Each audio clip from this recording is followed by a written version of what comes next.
I hope everyone is having a good day. Today is Sunday, the 22nd. After I got the video and everything uploaded, I knew that with Heather and the kids in North Carolina, that if I stayed home on Sunday, I would end up working around the house. So I knew it was probably a better option to enjoy the sunshine and get out into the woods.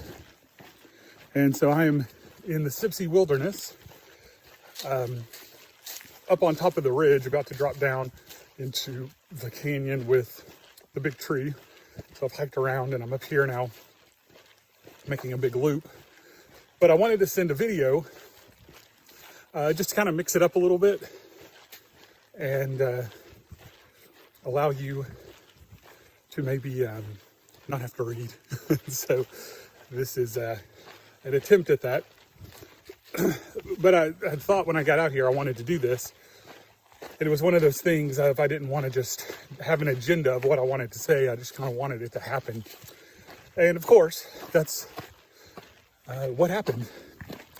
And when I was down in the valley, just right by the river hiking, you know, it's March, and so it's spring. And the wildflowers are showing off right now. They are everywhere. They are gorgeous. They are beautiful. And I know it's kind of a trite statement to say, or to turn to Jesus's statements in the Sermon on the Mount of look at the lilies of the field. But when we talk about worry, and so that gets overused sometimes, and I think we kind of lose the power of that statement. But what struck me today was a lot of times when we think of flowers, or when I think of flowers, I think of flowers that are in our yards or in someone else's yard. We don't plant a lot of flowers because we have to take care of them. And we're not good at taking care of them. And so they don't make it very long. And so we think of flowers, we think of that. Well, for me, or what struck me today with the wildflowers is they weren't planted. Nobody takes care of them.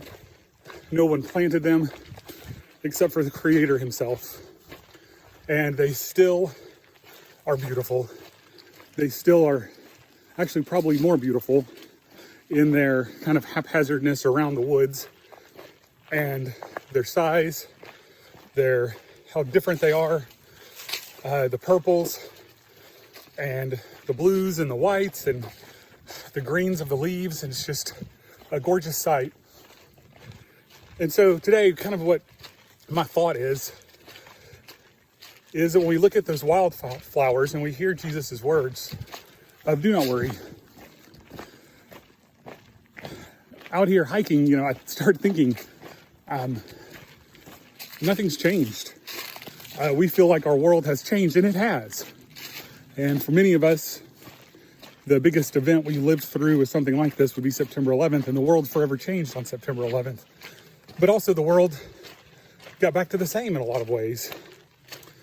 And to come out here and to be out here with in full spring, to see the red buds blooming, to see the flowers blooming, to be reminded that nothing has really changed, that God is still bringing spring. God is still bringing new life. And I know I've said this to y'all before, but I think there's an incredible amount of beauty and hope with the fact that Easter comes in the spring. I don't think that's an accident. I know it's not an accident, but Easter comes in the spring. And there is new life, there is new hope in the wildflowers, in the flowers in our yards, in everything that we do. And so this morning, or whenever today is, I hope you hear the words of our Lord of do not worry. Look at the flowers. They are blooming. They are proclaiming life. They are proclaiming newness. And we too get to join with them in the chorus to proclaim life and proclaim newness.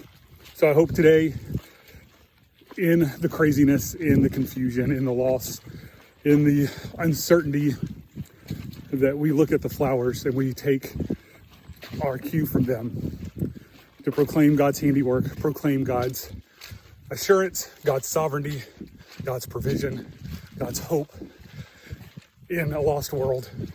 And we don't forget that, and we don't let the world forget it. Have a great day.